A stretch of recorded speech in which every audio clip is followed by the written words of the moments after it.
Descendre quelques marches, des fleurs de cytise, hérons et escalade de caneton. Je viens de voir un héron. Cela me rappelle une dame qui nous a raconté au parc Picasso à Gentilly que les hérons ont mangé tous les canetons. Sauf que c'est arrivé avant que la maison, à canard, ne soit construite et installée au milieu de la fontaine. À la queue leu-leu, les pigeons avancent sur le rebord du bassin du parc Kellerman.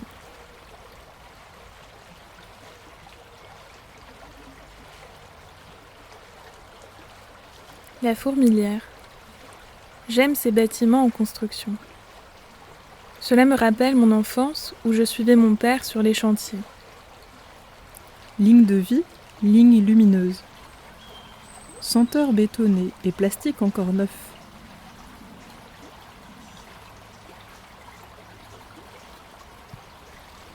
Sur le chemin, une flaque d'eau boueuse. Des nuances d'ocre. À travers les reflets, des écailles de chêne. Les corps se racontent l'histoire de nos vies. Alexia sauvegarde une trace par le contact du crayon sur une feuille déposée sur un arbre du parc.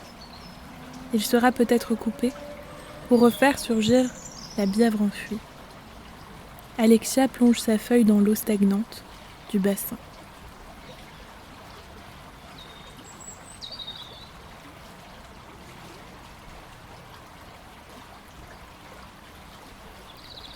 C'est la première fois que j'ai vu la bièvre. Il commençait à pleuvoir. Une poule d'eau s'était lancée en marchant quasiment sur l'eau pour aller d'une extrémité à une autre.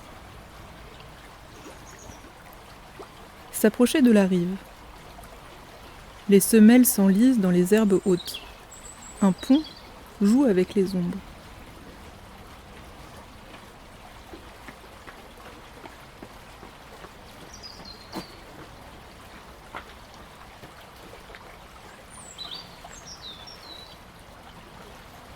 Dans le reflet du bassin de la Bièvre, un pont. Une circulation du périphérique aérienne. Le mélange urbain et rural traduit par un vélo jeté dans l'eau, un scooter flambé et une famille de canards qui nagent au fil de l'eau. Un îlot de galets. Un tuyau rouge serpente. Une échelle rosée. Des herbes de pampa et des graminées.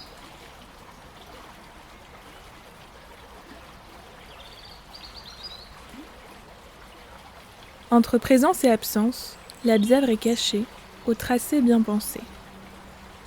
Elle est dissimulée, mais nous suivons son cours. Tendre l'oreille pour l'imaginer.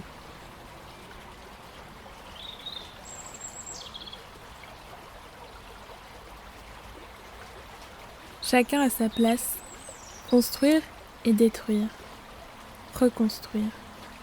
Comment vivre ensemble? Ça pue. Suivre les sentiers. Elle s'écoule doucement en silence et disparaît sous la végétation. Une abeille s'envole.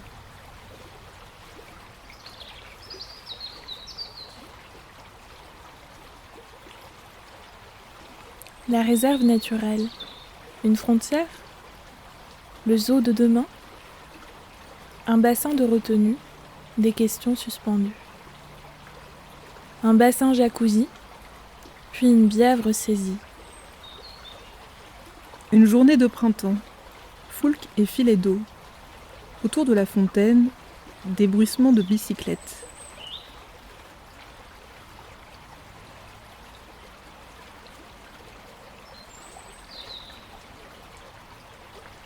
J'aime observer la texture des plantes semi-aquatiques, moitié dans l'eau, moitié hors de l'eau. Le ruisseau traverse ce lit de verre. Un tapis de lentilles d'eau. Un groupe de golfeurs. Sur l'autre rive, la pelouse est apprêtée. Au centre, des gargouillements et des gazouillis.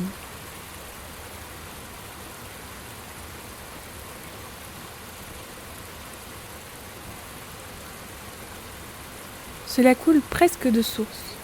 La Bièvre nous dépayse. Paisible rivière, nous la suivons.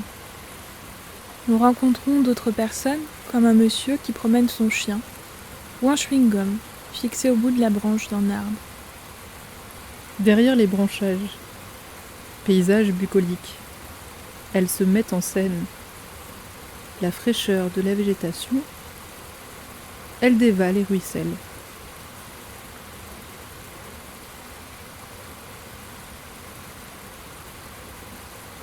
Une balle de tennis est restée coincée au milieu du remous de l'eau. Elle tourne sur elle-même, se la mousse. Un bref instant, 5 minutes. Des gouttes de pluie, des ondes comme clin d'œil. Nous rentrons.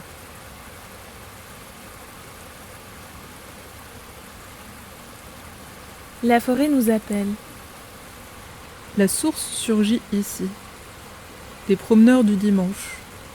Cerfs, biches et écureuils. Au bord, une cabane en bois se reconfigure. Les barrages des castors.